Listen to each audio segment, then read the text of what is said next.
Kita udah terbiasa kerja nih, tiap hari kerja, menyusun rencana kegiatan, melakukan kegiatan. Terus mendadak kita nggak melakukan apa-apa. Terus duduk di situ nggak melakukan apa-apa, di mana teman-teman di sekeliling itu melakukan rutinitas yang seperti sebelumnya, yang dulu. Dulu Om Nego juga ngerjain itu. Ya, dalam satu sisi iri juga kan mereka bisa kerja, tapi saya nggak bisa kerja. Jadi kalau misalnya kita gambarkan orang, jadi dia orangnya udah berubah, bukan orang yang dulu lagi. Gitu. Tapi kan dia dulu di KPK juga. Oh iya, atasan juga kan statusnya. Deputi juga, deputi. Ya, atasan juga, tapi bukan teman. Jauh tapi ya. Kalau teman kan kita, hai bro. Gitu. Asik. Ya.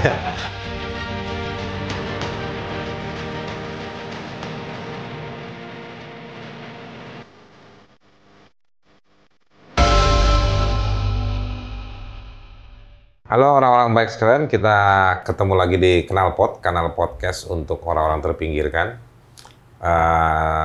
Karena 75 itu jumlahnya banyak, jadi masih terus datang di kantor saya. Satu lagi ADN, Andre Dedi Nainggolan. Masih dari soal cerita tes wawasan kebangsaan yang dampaknya luas dan panjang. Sebetulnya saya juga pengen ngundang orang yang memberi pertanyaan. Bosen juga saya nih ngundang yang teman-temannya Om, kita panggil Nego ya? Iya, biasa dipanggil Nego. Dipanggil Nego nih. Jadi kalau nanti ada yang tahu di mana ngundang Firly Bahuri atau Lili siapa nih? Dan lima pimpinan KPK, boleh juga saya minat juga untuk wawancara. Tapi sambil nunggu mereka mau diundang sama saya, kita ngobrol dulu sama Bang Nego. Siap. Bang Nego ini di KPK ya? Iya. Penyidik. Penyidik. Penyidik itu artinya penegak hukum dia nih, gitu. Nah, tapi yang kita akan bicarakan hari ini soal kayaknya udah mulai ada serangan-serangan ke teman-teman yang 75 ya. Misalnya dilaporkan ke Dewan Etik. Iya, kayaknya begitu ya. Dewas ya, ke Dewan Pengawas. Dewan Pengawas. Jadi di KPK itu dengan undang-undang yang baru ada Dewas. Mereka ini yang ibarat kata mewakili presiden ya di dalam KPK ya. Yang melakukan pengawasan. Betul. Dan lain-lain. Bisa dibilang begitu. Menyetujui keinginan-keinginan kerja-kerja tertentu dari KPK gitu ya? Enggak juga lah. Enggak juga ya?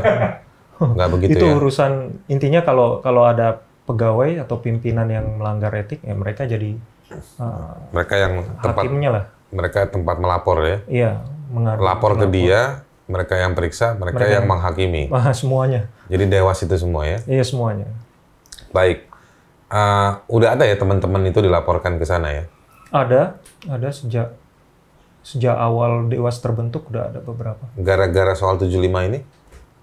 Kalau untuk 75 ini kayaknya baru ini. Ada tapi? Ada yang dilaporkan nggak gara-gara 75? Tapi dicariin masalah lain gitu? Oh, kalau itu kurang tahu ya, tapi... Jadi dicek kelakuannya, dia masuk dalam daftar 75 misalnya? Terus, kayaknya ini laporannya yang ada, yang saya tahu itu sebelum ada 75 ini. Oh, sebelum ada 75? Iya. Jadi ada 1-2 orang yang dilaporkan ke Dewas? Betul. Jadi begitu ramai soal 75, orang itu malah justru dipercepat diperiksa? Iya, saya ngerasanya gitu ya, dipercepat gitu. Dipercepat ya, dan memang orang itu biang kerok dianggapnya ya? Mungkin dari sananya ya. Iya, tapi orang itu yang dipermasalahkan adalah dari soal konten ketika teman Anda itu kerja ya? Iya. Sebelum masuk dalam daftar 75 itu? Iya. Begitu. Terus menurut Anda nih, menurut Anda aja, kalau Dewas Anda bilang menghakimi, Anda juga bisa menghakimi dong, ya kan? Kalau menurut Anda, itu kasusnya mengada-ada atau enggak? Kalau misalnya dibilang mengada-ada, sebenarnya sih semuanya bisa dilaporin aja. Peristiwanya ada. Peristiwanya ada. Tapi penilaiannya? Kalau saya lihat sih konteksnya masih dalam kegiatan konteks kegiatan penyidikan lah. Masih. Pertanyaan saya malah justru lebih penting gini. Kalau memang peristiwanya ada, terus dianggap pelanggarannya mungkin ya nggak terlalu signifikan. Iya. Ya. Dibandingkan dengan kelakuan para pimpinan yang membuat melakukan tes wawasan kebangsaan secara kontroversial ini, itu kan seharusnya Dewas malah berkeringat berpikir untuk memeriksa itu dong. Oh, kayaknya saya setuju yang itu ya. Iya, bener kan? Kayaknya ya. Iya, saya cuma nanya, kamu yang afirmasi. Iya. Dia biasa penyidik, ya kan? Nanya orang, kalau ditanya bingung dia. Bingung. Begitu kan kira-kira? Artinya seharusnya Dewas lebih tercurahkan energi pikirannya pada soal yang 75 ini kan? Ya, saya pikir gitu loh, Bang. Tapi teman-teman 75 pernah lapor? Ada, kita ngelaporkan ke Dewas? Ya. Terus Dewas bilang apa? Ya, kayaknya masih berproses ya. Tapi nggak ditolak secara resmi? Enggak, masih proses. Cuma nggak tahu sampai di mana prosesnya udah seperti apa kan. Belum ada, belum ada keputusan. Ada nggak gelagat-gelagat Dewas akan segera menindaklanjuti laporan teman-teman yang 75 terkait dengan para pimpinan yang bikin tes wawasan kebangsaan yang katanya notulennya udah bocor kan, notulen rapatnya? Wah, nggak tahu. Masa nggak tahu? Saya di luar tahu. Oh iya. Hah? Nggak tahu, mungkin saya kurang update ya. Kan udah mulai dibuka sama media bahwa ternyata... Iya, mungkin media. Agak kudet saya. Kudet ya? Iya. Kemana aja? Jangan-jangan Om Nego ini kena 75 karena kurang update. Ya, itu mungkin salah satunya. Oh gitu ya? Iya. Terus sekarang kondisi teman-teman ini masih bisa masuk kantor? Masuk kantor sih ya, masuk kantor. Sampai sekarang saya tadi juga masuk kantor. Oke, absen sistem masih bisa? Ya, bisa. Terus masih boleh kerja? Enggak Jadi dicabut. ngapain di dalam? Ngapain ya? Ada yang main game kali ya? Nggak tahu. Kalau saya lihat-lihat WA, lihat email yang nggak ada update-nya juga, inbox-nya nggak ada masuk, tapi diliatin aja terus email. Iya. Oh, berarti masih dapat akses WiFi? Iya, masih. Masih. Jadi teman-teman ini sekarang boleh masuk kantor, tapi nggak dikasih kerjaan? Iya. Bang Nego penyidik? Penyidik. Megang berapa kasus dong? Saat ini yang lagi berjalan ada 3 ya. 3 Jadi kasus. sekarang nggak bisa nyidik? Oh, nggak bisa. Siapa yang ngerjain sekarang? Teman yang MS. MS itu apa? Memenuhi syarat jadi ASN. Keren yang konduktor musik itu? Oh iya. Nggak. Yang udah dilantik jadi ASN. Oh, oke. Oh, jadi mereka yang... Iya, mereka yang jalani. Menggantikan, menghandle. Iya. Jalan kasusnya ya? Kayaknya sih jalan ya. Jalan. Tapi tetap mungkin agak slow sekarang giginya nggak gigi kencang. Oke, kenapa? Karena kurang personil lah. Karena banyak yang dipecat? Iya, dipecat lah. Dengan tanda kutip lah ya? Iya. Oke. Nah, tinggal terus nunggu waktu aja kayaknya. Respon pimpinan sejauh ini? Apa resolusi konflik dari para pimpinan ini? Apa penyelesaian konflik ini? Masih gitu-gitu aja kayaknya. Masih gitu-gitu aja? Iya, nggak ada berubah. Mungkin sibuk ke TV-TV untuk diwawancara? Kayaknya dikit juga mereka wawancara di TV. Firly kan diwawancara juga? Dikit, tapi diundang pernah berapa kali? Dikit ngomongnya atau dikit media yang mau wawancara Firly? Nggak tahu ya, tapi nongol cuma hanya sedikit aja. Tapi kamu nonton ya? Nonton. Dari jawaban-jawabannya Firly itu? Kenapa? Penilaian kamu? Ya, yang mana nih? Ya jawaban-jawabannya dia, bener nggak tuh omongannya dia? Kayaknya ada yang banyak yang nggak pas ya. Yang mana? Saya sih pas-pas aja sama Firly. Oh iya, maksudnya apanya ya? Bingung juga nih. Lupa sih apa yang diituin. Nggak ada yang berkesan ya? Nggak ada yang berkesan. Oh, kenapa mau berteman sama dia kalau nggak berkesan? Hah? Kenapa mau berteman sama Firly kalau nggak berkesan? Siapa yang berteman? Dia atasan, saya bawa. Atasan ya? Iya, nggak pernah berteman. Kalau berteman kan... Tapi kan dia dulu di KPK juga. Oh iya. Atasan juga kan statusnya. Deputi bukan teman juga. Deputi. Iya, atasan juga, tapi Atasan bukan juga. teman. Jauh tapi ya? Kalau teman kan kita, hai bro. Gitu. Asik. Ya. Terus kirim stiker. Iya. Oke. Jadi nggak ada situasi ini gantung begini aja ya? Masih begitu aja ya sampai sekarang dari sejak awal diumumin. Kalau menurut Om Nego nih, dengan situasi KPK yang akhirnya mau nggak mau slow sekarang kan? Iya. Terasa nggak tuh? Kata teman-teman yang di dalam sih, yang ASN berapa ngomong terasa slow. Jadi slow nih ya? Mereka nggak ada kerja. Nggak bersemangat. Mereka. Nggak semangat dan memang nggak ada kerja yang bergerak ya? Ada kerja, tapi intinya sih mereka nggak semangat dan nggak secepat sebelumnya. Jadi at the end akhirnya dari semua apa kebijakan yang akhirnya muncul angka 75 itu dan mereka nggak bisa menyelesaikan, yang pada akhirnya menikmati adalah orang-orang yang sebetulnya ditarget oleh KPK ya? Iya, koruptor lah. Koruptor-koruptor lawan itu. Kita kan koruptor. Lawan-lawannya koruptor. Ada yang ke dalam nggak tuh koruptornya? Maksudnya? Ke dalam KPK? Nggak tahu ya, nggak tahu. Tapi artinya intinya ya ketika ujung dari semua perdebatan ini belum ketahuan, tapi sesuatu yang pasti adalah kasus-kasus untuk melawan koruptor itu agak slow dan berhenti. Slow, lebih pastinya sih slow ya. Soalnya saya cuma ngelihatnya dari tim saya aja. Dari tim saya bilang ya agak slow. Agak dan slow. Ya, jadi slow, jelas bukan agak lagi gitu, slow. Kemarin lagi nanganin kasus apa aja? Ada beberapa yang kelanjutan Lampung Utara. Kasus Lampung Utara, kemudian di kelanjutan dari kasus dulu, pengembangan kasus Tulungagung. Oke. Bansos? Bansos sudah selesai sih yang untuk OTT-nya. Oh, dulu Om Nego ikut di OTT-nya? Iya, di OTT-nya. Di tim OTT-nya? Iya. Setelah itu pengembangannya bukan di tempatnya Om Nego lagi nih ya? Intinya kalau kasusnya itu sendiri yang di OTT itu sedang bersidang saat ini. Oke. Cuma kan bagaimana perkembangan dari proses sidang atau yang lainnya kan nggak tahu. Sekarang nggak bisa karena nggak masuk kantor lagi atau nggak dikasih job itu, nggak tahu seperti apa sekarang. Nah, kalau dari beberapa laporan yang ada kan udah ke Komnas HAM, Iya. ke Ombudsman, Komnas Perempuan ya. Iya. Kemana lagi? Ke Dewas. Oh iya. Dewas. Kayaknya JR juga ya. Mau judicial review juga. Kalau nggak salah ya. Oke. Yang mana yang udah jalan lumayan? Komnas HAM ya? Komnas HAM. Yang manggil Firly-nya nggak nengok. Iya. Ini Komnas HAM tuh manggil diperiksa atau pas lagi jalan dipanggil? Firly!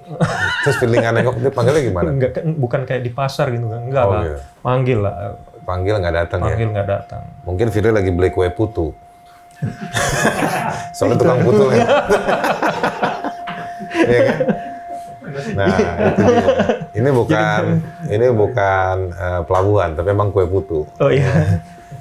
Nah, mirip-mirip ya suaranya, Bang. Mirip. Kalau kapal lagi mau berlabuh kan, gitu. Si Tio tuh kemarin mau ke Sangihe naik kapal laut. Cuman nggak jadi.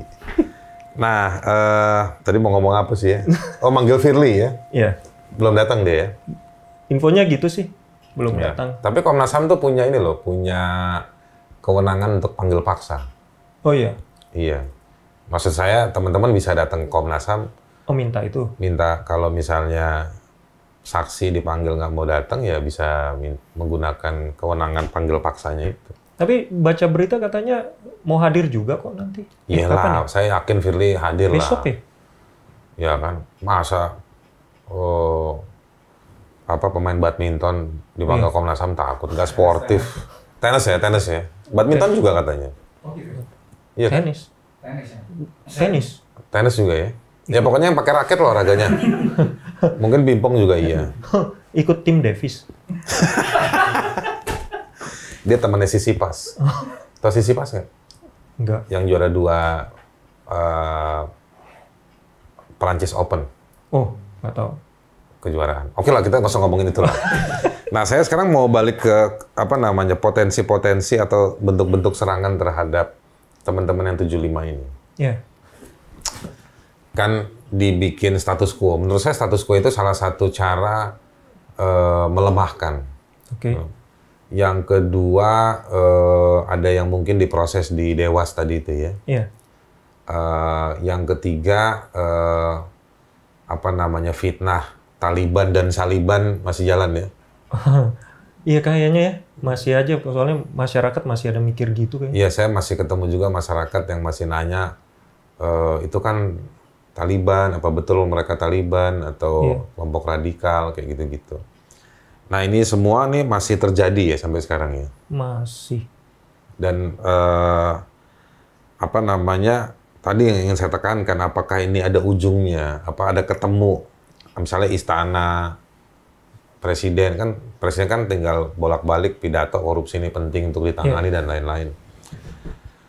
Nah, ada nggak misalnya dari Istana Negara bikin tim yang di high level untuk menyelesaikan masalah ini? Atau memang dibiarkan bertarung begitu saja? Kalau ada sih bagus ya, tapi kayaknya sekarang belum ada. Dan teman-teman yang 75 ini belum ada yang tahu, dapat informasi akan belum. Penataan pasca kekacauan ini seperti apa nggak kelihatan? Kayaknya belum ada kelihatan deh. Masih sama aja. Jadi buat apa kita ngobrol sebelumnya nih? Sebetulnya nih. Saya juga bingung. Oke, jadi sebetulnya kita ngobrol ini untuk menggambarkan bahwa situasi ini masih dibilang nggak jelas ya, tidak menentu. Iya, nggak ada kepastian. Nggak ada kepastian, karena tidak menentu. Proses masih advokasi kita masih jalan, terus bahkan bukan cuma kita yang jalan, orang-orang luar juga banyak yang mengeluarkan bersuara juga ya. Ada bahkan teman-teman MS kan dulu sebelum mereka dilantik udah bersurat ke presiden. Tapi teman-teman yang dilantik yang itu dilantik jadi ASN. Tapi tetap akhirnya dilantik juga. Dilantik juga. Dan mereka hadir. Hadir. Katanya nggak mau hadir. Hadir aja lah, nggak apa-apa. Nggak apa-apa ya. Nggak apa-apa. Nah, teman-teman yang bersuara untuk minta penundaan pelantikan, mereka dapat ancaman nggak? Atau ancaman tuh nggak harus diancam, gue masukin mobil ya ke mulut lo gitu. Ya, bukan begitu ancamannya. Tapi dapat ancaman,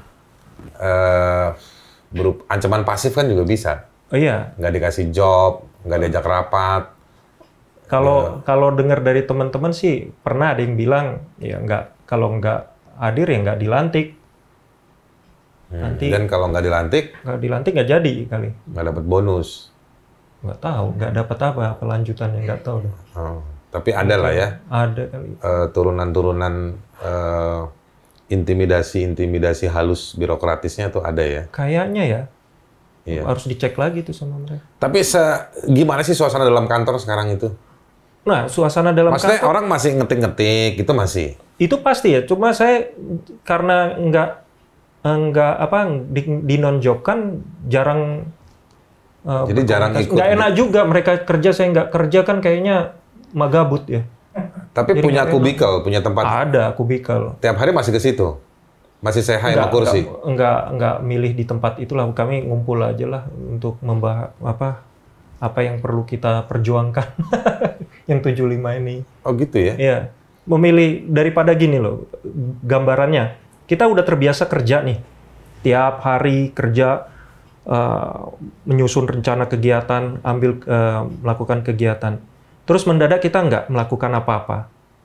Terus duduk di situ, nggak melakukan apa-apa, di mana teman-teman di sekeliling itu melakukan rutinitas yang seperti sebelumnya. Dulu Om Nego juga ngerjain itu. Ya, dalam satu sisi iri juga kan mereka bisa kerja, tapi saya nggak bisa kerja. Iya. Sambil ngaduk kopi, awas lu ya kan.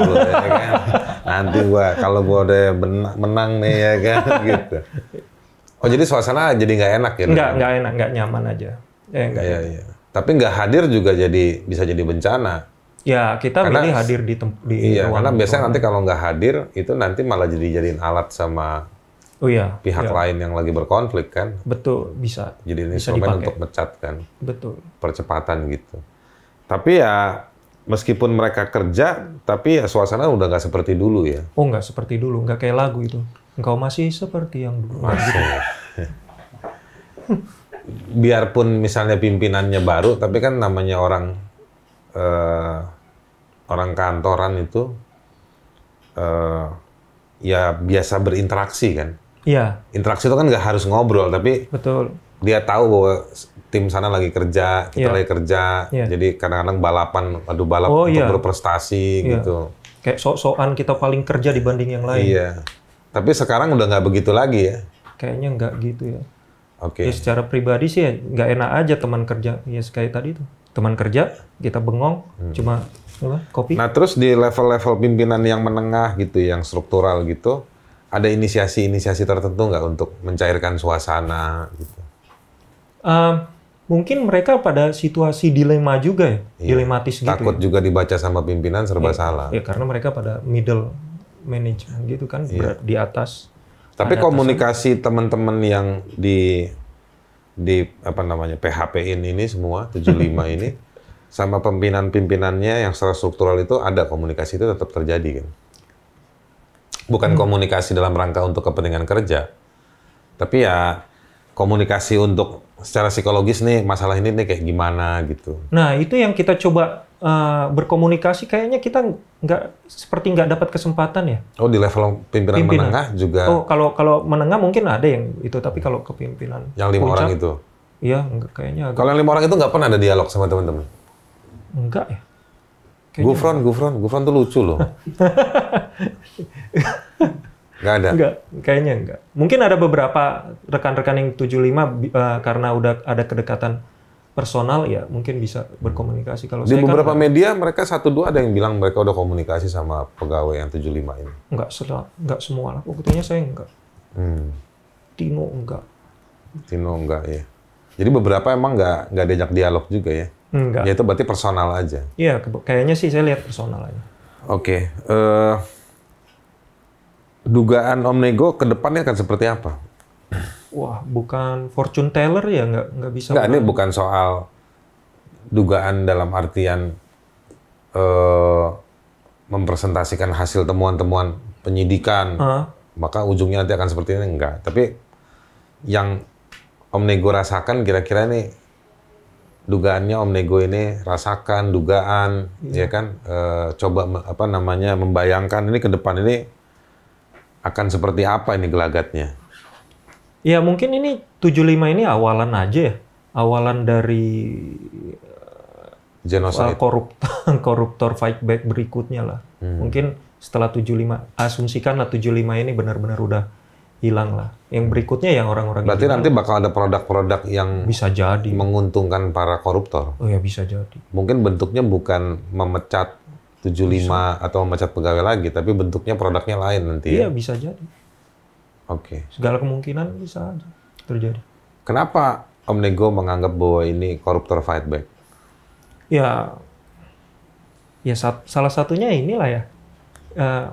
Kan kalau kita lihat kan orang yang di 75 itu, terutama yang di penindakan, termasuk saya salah satunya, menangani kasus-kasus yang nggak kecil juga kan, yang termasuk atensi orang banyak lah ya.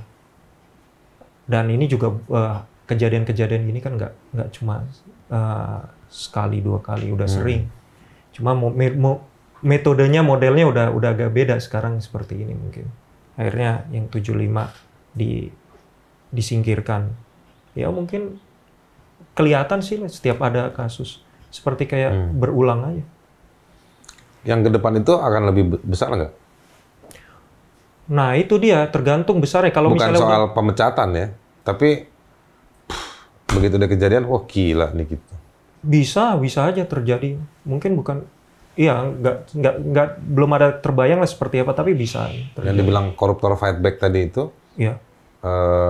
pukulan baliknya si para koruptor itu, Anda menganggap bahwa yang 75 ini itu bagian dari koruptor fight back? Bisa kita lihat begitu. Nah, nanti masih dalam satu tema yang sama, koruptor fight back itu, nanti bentuknya kita nggak tahu gimana, tapi Pasti yang ada pasti cara. message-nya gede banget ya. Betul. Ya ini aja. Anda menduga kayak begitu ya? Nah ini kita nggak pernah prediksi akan begini kan kejadian. Jadi kan mungkin metode lain muncul lagi nanti. Ini kita nggak pernah nyangka ada kayak begini. Kita pikir selalu munculnya adalah ya kayak dulu lah, serangan dari luar. Ternyata ini kan Dengan kondisi seperti ini, Saya nggak lihat namanya, nggak lihat status hukumnya, tapi dari sisi esensinya, menurut Om Nego, KPK ini masih ada apa nggak? Secara Jujur kelembagaan aja. Nggak, makanya kelembagaan, iya, formal, gedungnya masih ada. Iya. Tapi secara esensi, menurut Om Nego, KPK ini masih ada apa nggak? Kalau begini, Masih tipis-tipis kalau begini semuanya. ceritanya, begini ceritanya. Masih ada, tapi kayaknya nggak lagi yang seperti dulu lah. Bukan. Udah jauh dari Ya. jauh dari tujuan utama, niatan awal, Ya seperti begitulah. atau juga dari pengalaman-pengalaman yang pernah ada ya. Jadi kalau misalnya kita gambarkan orang, jadi dia orangnya udah berubah, bukan orang yang dulu lagi gitu. Oke. Jadi misalnya dia dulunya orangnya eksplosif, sekarang jadi orang yang slow lah gitu. Slow ya. Slow, permisif, mungkin gitu nanti ya. Iya. Gambarannya kayak gitu. Dikit-dikit. Orangnya ada. Saya lagi coba ngebayangin orangnya. Hmm. Jadi kayak begitu berubah ya. Iya, orang yang berubah. Ya. Pasti tetangganya nanya, si Mbak itu kenapa ya dia begitu? Iya, ya kayak gitu ya. Iya. Seneng ya pas gue bilang gitu. Karena Mbak ya. Kalau bukan Mas. Jangan kita terlalu maskulin. Oh gitu. Orang kan suka kalau maskulin itu cara berpikirnya apa-apa pasti laki-laki. Oh gitu. Padahal kita sekali-sekali pakai analoginya perempuan. Jadi kayak begitu ya, kehilangan jati dirinya ya. Ya, seperti itulah. Namanya masih sama. Masih Mbak PK. Mbak PK apa kabar? PK. Kan KPK dipanggil Mbak PK. Ya. Kayak begitu ya kan? Iya, betul. Jadi orang malah jadi bertanya-tanya, bukan lagi orang merasa excited ketemu dia gitu kan. Ya, kalau kita ketemu orang lain udah dia udah nggak gitu lagi kok dia. Gitulah. Iya. Oke. Gambarannya gitu. Makasih Bang Nego. Ya.